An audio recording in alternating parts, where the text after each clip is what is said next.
umanya ngimesizwe isihlahla sokugibela ngempela sizobejebeje mazone impahla lezizwe amadoda ebomvu nabasebenzi nabasemibani kwethu okwazigazi nabekhalabazi traditional indaba zadidi umndeni ibikele nonke kwenye mayipheli kuphela mazinyendoda ngaphansi kwelaseBholi mntanami wahamba uyofuna umsebenzi wafika waphelelaphi noma zaseJericho phansi eHill sanibonani ibingelela base-Cape Town phesheya kaNciba phansi kwelamakhaladi ibingelele ezulu empumalanga kanti ngithi lumelanga kawufela phezulu northwest siyoyedla phansi elibhombo sanibonani ngiyabingelela lishonile kusho kanjalo amaZimbabwe bafowethu namhlanje angihambi ngedwa today akenza amayekele one mara ngizamaya guest yaka enhlile more for that akithi orthoetsa prosperity or mutho hey watch out guys mara there is a strong message which needs to go. She said to me this message needs to go up until it gets to our honorable former president Jacob Zuma. I don't think it needs to only go to the former president, but it has to reach everyone who is an MK member, and everyone who's not an MK member must hear this. This is shocking news, but I will try by all means to ask questions. While you are watching her, maybe I will have to create questions that maybe you were going to ask her. Our guest is here. Sawubona mama Sibongile Makosi, uyaphila? Siyaphila kunjani Makosi? Umama ubani uphuma kuphi?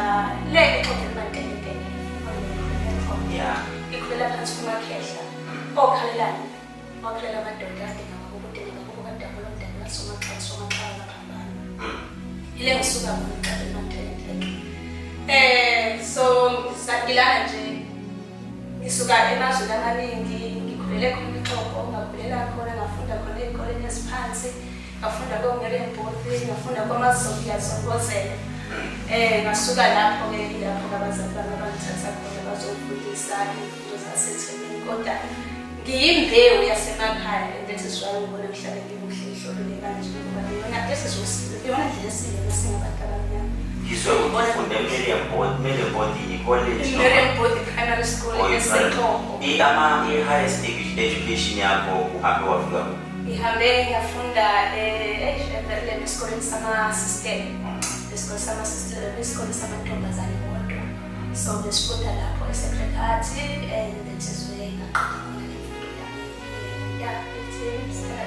so waphelela grade 12 and then from grade 12 ngasuka grade 12 ngahamba ngayofunda imfundo eziphakeme umuntu othandayo ukupheka umuntu othandayo ukufida abantu ngokudla nokukhuluma so ngasebenza e-hospitality management ngayenza ku-International Hotel School ngisebenza isikhathi esiningi eRoyal Hotel, Hilton Hotel kuzo zonke amahhotela amaningi ngithe ngisuka emahhotela ngase ngithi ake ngizame kwezinye indawo ngabona ukuthi aphileki imali encane ama-hour emaningi kakhulu ngadecide ukuthi okay angihambe ngiyojoyina u-government so umsebenzi wami wokuqala ku-government ngase ngiyathatha ngokusebenza e-Eastern Cape e-correctional service oluyilapho-ke ngathi ngisafunda khona ngase ngiba ne-opportunity yokuthi ngiyosebenzela u-government akhe e-DERCO, which is the Department of International Relations and Cooperation, which is where I was working before I decided to resign. Ngiphumele kuhulumeni. Usebenzela kuphi lapho?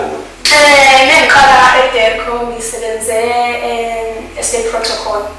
Bebilade ngisebenza kakhona kakhulu nobaba kahle kahle bonke ama-president from all over the world. Bengisebenza nobaba uMsholozi, bengisebenza noMabuza, ubaba uMabuza, bengisebenza baningi nje abantu ngiyazi ukuthi uyasanibona bazorecognize the face ngoba ngisebenza e-state protocol isikhathi eside. So umsebenzi wethu lokuthi sihambe nabo baba bebeya emazweni ahlukahlukene si-support staff ukuthi sihambise lapho siyokusupporta nezinto umsebenzi esuke siwenza ngoba phela umsebenzi wase-DERCO ukuhwebelisana namanye amazwe angaphandle. So umsebenzi wethu lo. So ngithemba ngiyabe ngifika eDelcom that's where I decided to study ngizokhuphula ulwazi lami ngase ngiyafundela ngenza i-communication science, which was a degree, and then from the communication science I decided to ngenza i-honors ye-international relations ngoba ngabona ukuthi ama-opportunities ayekade maningi ngaphakathi. Ilapho engicela ukuthi ngisebenza ngaphakathi ngigcina sengivumela ngaphandle iyosebenza emazweni angaphandle. Kodwa-ke ekusebenzeni kwami ngapha eRussia ilapho ngisebenza khona-ke ngizothatha isinqumo sokuthi ngiyashiya kahulumeni, ake ngizohlala phansi ngizozilalela ngizoziqonda nje ukuthi kahle kahle ngabe ngubani ngenxa yezinto ezenzakale khona. Right. I had a conversation with you before I even brought my cameras here. And I even decided to say, I want to bring cameras because the information that you are giving me, I didn't want to keep it to myself. I being fixed to someone who's watching right now, Osekaya. We've seen the economy, we've seen the country, it is upside down. Everything has changed compared to 2015. Now it's 2024. Isn't it changing? The inflation, it's not like before. And we used to say abantu abamnyama they have power in terms of wealthy, but manje abasenabo in business wise abelungu abagcwele laphana kunama-business obona ukuthi abelungu bodwa bangena lapha abantu abamnyama basangeni. So now I want, yesterday kunento ishilo, and I was still asking myself, it even came to snow, the one which previously happened, and Harry Smith, and I think it's N2 to Joburg, it left everyone confused because it wasn't, and there was no report there. Should in the next 2 months or in the next 2 weeks, the snow, it came out of nowhere. So now we are trying to understand, because you've even mentioned something about our current president now, which is Mr. Cyril Ramaphosa, which I think he sold the country. So I wanted to understand there, how did he sell the country? Because I'm a spiritual person. If I can tell someone this is not and we are confused, all of a sudden there's this genuine thing.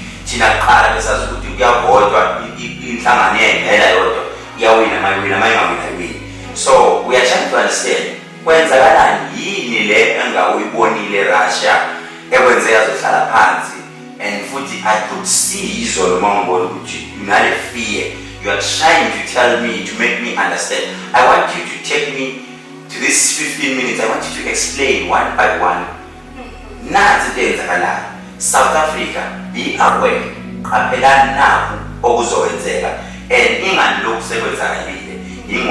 because it's no.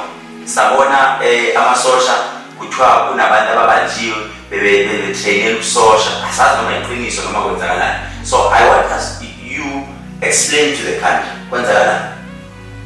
Ngicela ngibonge nje Khehlelezi. Ngaphandle kokuthi ngiqale kahle ngoba ngibonge umsebenzi omuhle eniwenzayo kakhulukazi abalaphi bemvelo. Ngegalelo elifakayo emsebenzini wokuthi sizame ukuthi sinakekele lo mhlaba esiphila kuwo ngoba phela siyazi ukuthi le mpilo iningi lethu esiphilayo siyiphila ngoba imphosa ukuthi siyayifoka kuyona le mpilo esiphilayo, and unfortunately iningi lethu yona mpilo kuphela sesiyazi, kanti abanye bethu bengene impilo esade sikhule ngayo besinendlela esade siphiliswa ngayo engicabanga ukuthi njengoba ungumlando uyaziqhenya ngayo ngoba wena indlela okhuliswe ngayo umncane. Manje lento yonakala wayebona ukuthi size sifike kulesimo sokuthi sesiyakholela ukuthi kuzoba nezino. Ukhula wona Khehlelezi ubungazi ukuthi amakhehlelezi akwazi ikakhulukazi izalukwazi ukuthi besifike sibuke isibhakabhaka bese isibhakabhaka siyasitshela ukuthi ngabe kuzokwenzakalani, iweda izobe isimo kanjani. Ngikusho lokho ngokuziqhenya ngikhule kanjani, ngikhule ngaphansi kwesandla sakho kwami inhlibano nomkhaphalani inhlibano elihluma mkhizo ngakhabazela okwakuthi mengabe kuzosamasasa saqala ithi ikhehla ngicela nkosikazi ukuphumele ngaphandle yobheke ukuthi ngabe isimo sezulu sizobe sime kanjani ngakusasa ngaphandle kokuthi ugogo abuke iselfoni noma abuke i-TV ugogo kade ubona kanjani ukuthi izulu sikanjani and kungani namhlanje abantu abamnyama sebesukile eziqhini zabo singasabuki iqala imvelo ukuze sazi ukuthi isimo sezulu sizobe sime kanjani inkinga yokuqala. So ngizothi ziningi izinto ezenzakala emhlabeni and I think into ekumele ngiqale ngiqaphelise abantu noma mhlawumbe ngizame ukuthi ngilungise uma uthi umuntu ulidayisile izwi akuzwakali kahle kodwa ngizozama ukuthi lento ngiyihlahlile kahle ukuthi abantu bayizwe ngoba angifuni kube ngathi inkulumo yenxabaniso kodwa into engithunyelwe ukuthi ngizobumbanisa abantu nobuntu ngibubuyise ukuze abantu baqonde ukuthi kwenzakalani and inhloso akubona ukuthi mina sengiyishilo lezinto ezenzakalayo noma izinto engithunyelwe zona izibonakalise engithunyelwe zona bese zakha incikimi phakathi phezulu kwezo kwenzakalani emhlabeni Khehlelezi sisesikhathini lapho kunesimo sokushintsha kukamoya ukushintsha kwemvelo ukushintsha kwelanga umuntu okholiwe uzothi ngicabanga ukuthi usisi ukhuluma ngani ngizoyibeka mhlawumbe ebantwini abakholelwa eBhayibhelini noma ngena umkholelo ongako eBhayibhelini kuba iBhayibheli lidinga ukuthi ube umuntu wakamoya ukuthi uqaqe kahle abanye bazi ukuthi kuwathiwa kuyoba lesikhathi sokubuya kukaJesu noma sokubuya kwamdala noma sokubuya kwanini yonke izinto ezibukwayo sikwileso sikhathi sokubuya kwento esingayiqondi ngenxa ngisho kanjalo and ukuthi sibuye kuleso sikhathi kunezinto ezenzakalayo kulomhlaba ezitshengisayo ukuthi isikhathi sesifikile ukuthi loyo nto noma leyo source ibuye sesifikile ngisho ukuthini na ngisho ukuthi kubalulekile uqala ukuthi umuntu omnyama azazi uqala ukuthi ungubani nokuthi udaleke kanjani nokuthi yini emenza yena ahluke kunezinye izizwe ngoba once understand lokho uzounderstand inkulumo yami ukuthi kungani ngisetshenzisiwe ngathunywa ngaboniswa imfihlakalo eziningi ukuthi ake ngiphuthume ngizoqaphelisa iningizimu ngesimo esibhekene naso. Umhlaba ubukade ubhekene nestage bekade kuthiwa previously i-Pisces stage. Leya Pisces bekuyisikhathi sokubusa ngoba thina abantu abamnyama thina abantu bokuqala sabakhona umhlaba wonke. Thina ubudala bethu budala to such an extent sibadala 500 billion years. Kodwa yonke into esiyenzayo lesiphila ngayo siyitshelwe senzelwa ngumuntu osaphile less than 3,000 years. And that is where the problem started. Udaleke kanjani umuntu omnyama? Umuntu omnyama bakukhehlelezi ubunjwe imvelo. Kodwa ezinye izizwe azibunjwa imvelo.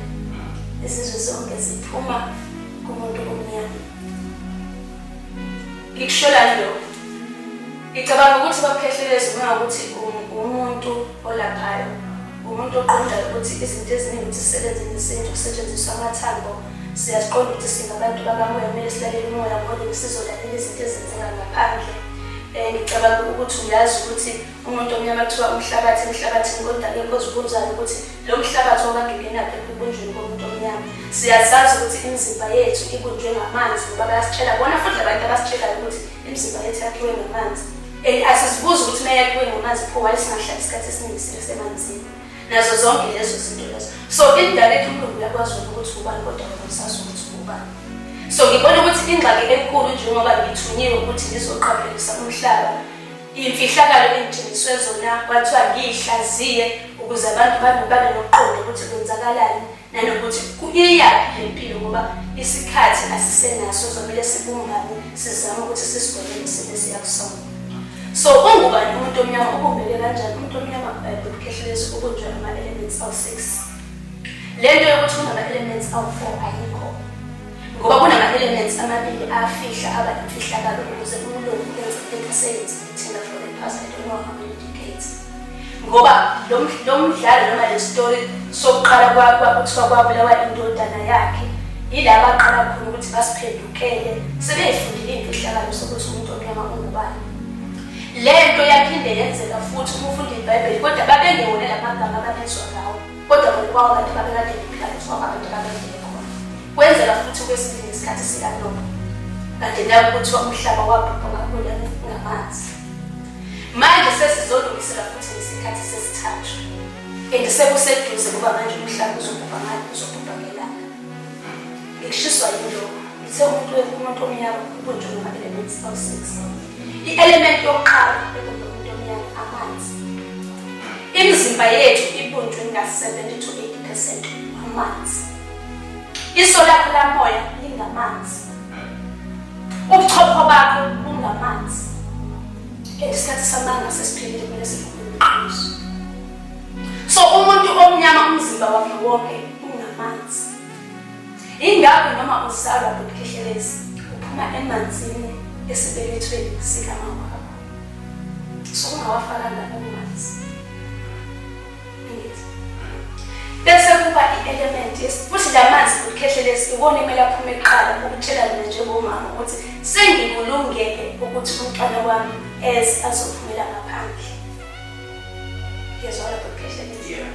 Okuba buhlungu okuzozamazamisa umhlaba ngolaka lukamama analo njengamanje kuba kuthiwa umother nature for a reason.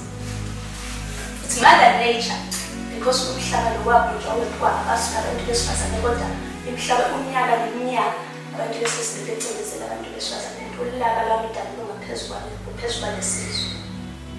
Inina futhi Khehlelezi nathatha i-concept yomlungu again. Athi igazi lomuntu wesifazane lincipile.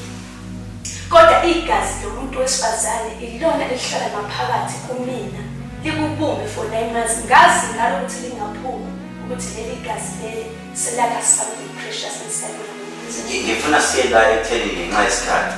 Asikhulume straight. Yeah, ngifuna sikhulume straight sitshele umuntu ekhaya ubuphi lobungozi okubonile. Ngiyabona wena manje usuyilanda kwi-science manje. Ngoba ngiyabona ne-honors ngizwile ukuthi ne-honors kwi-science. Kuma kwi-science umuntu uyangididile kakhulu nomubuke ekhaya uyadideka manje. Asivele singene straight ukuthi because isikhathi sesele we are left with 10 minutes.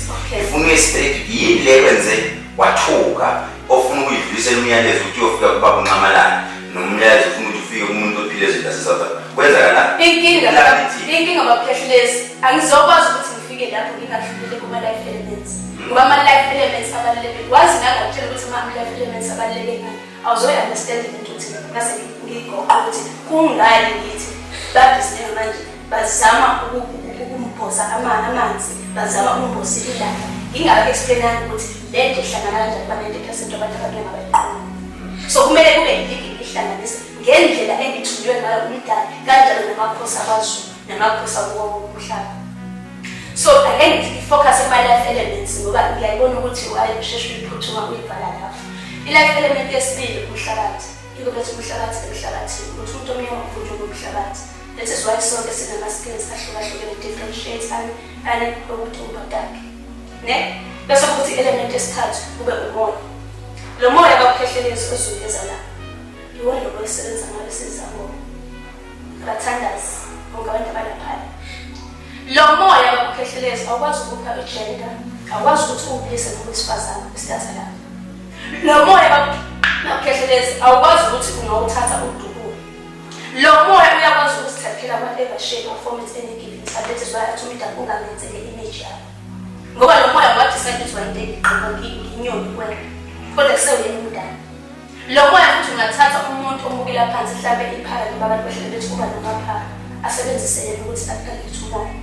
Aphinde futhi angazishintsha yena futhi ngalo moya azoba noma yini athanda ukuba yiyo ngesikhathi afuna ngaso. And I proved it so many times. Thirdly, fourthly, the element is 4. Kube yini banjalo ukuthi element is 4 fire, which is true. Mocabanga leyo fire eqhamuka kuphi eqhamukela ngeke.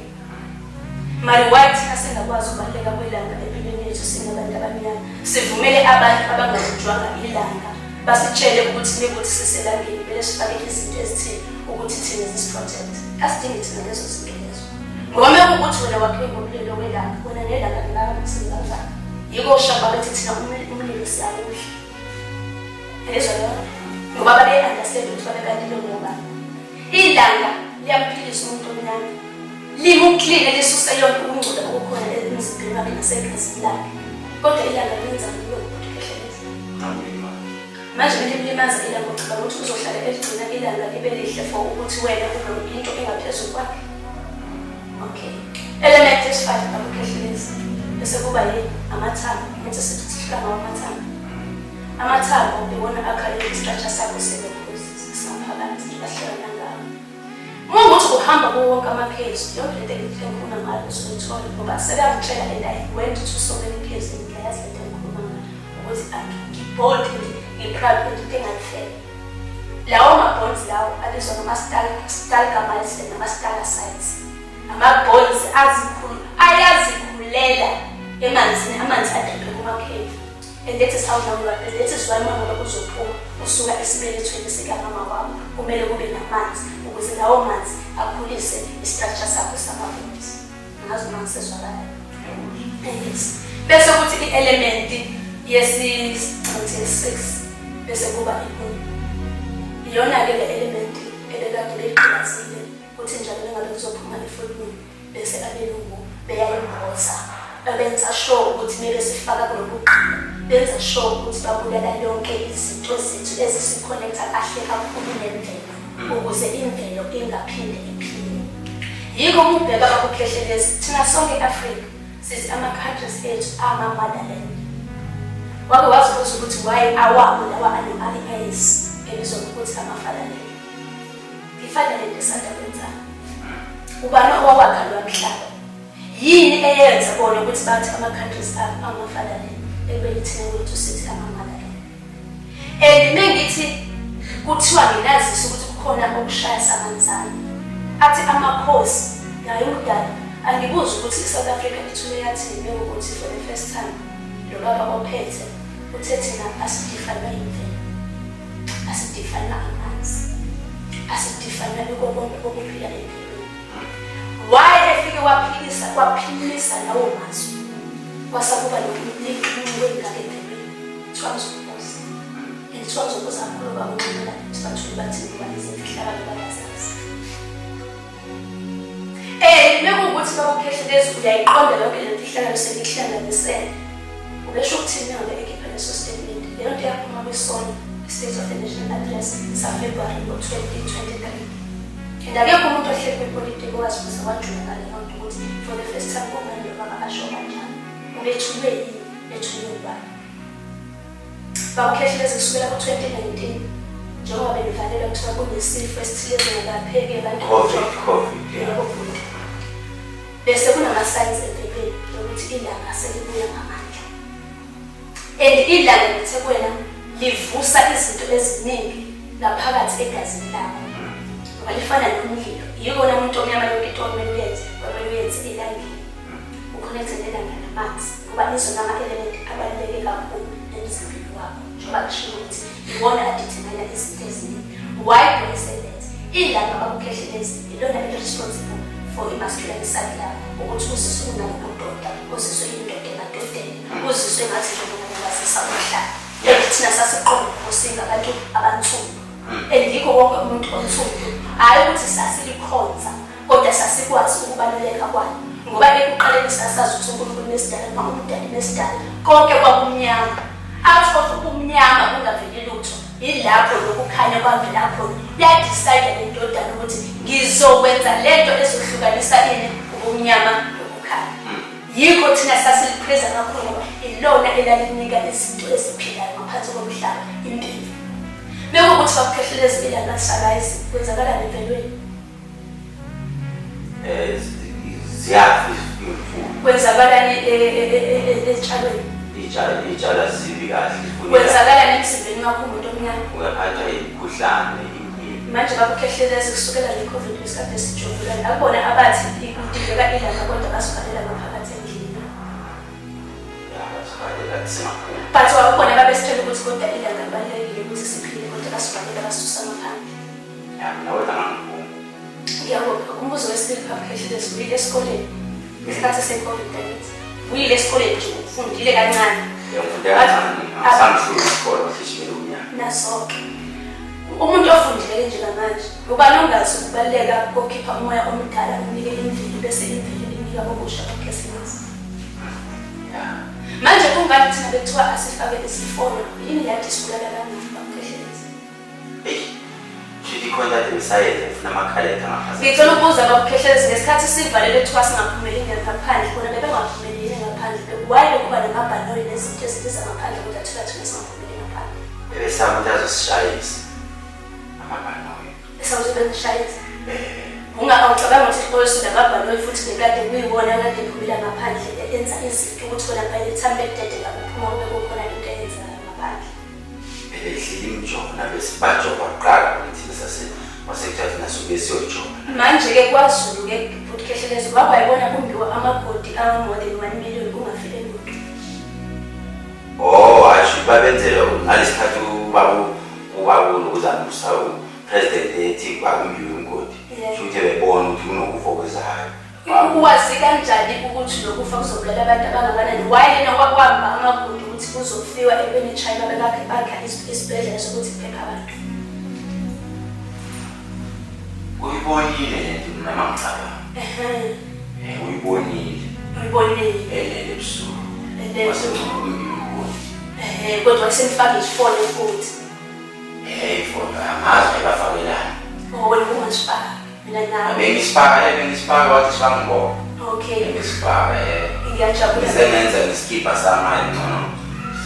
Okay, umbuzo landela Khehlelezi. Angithi wathiwa asivunelanga ngalesi sikhathi ukuthi asiphuze. Utshwala. Okay, lento ade ihambe besifutha ngayo ezandleni. Ayinabo utshwala, inosicelo kungakanani? Ngangayizwi utshwala ngangayisho ngoba ngiphuzi phela kodwa ngangazi ukuthi ngathi utshwala lunuka la. Okay, ke Khehlelezi. Manje ukuhlala usikulela ngotshwala, utshela ukuthi utshwala kuyingozi for isifo, ekubeni futhi wena awukwazi ukuphefumula, ekubeni wena awudli izinto ezivela emvelweni, futhi ukudla osukudla akusawulungelanga umzimba wakho. Kwenzakalani Khehlelezi?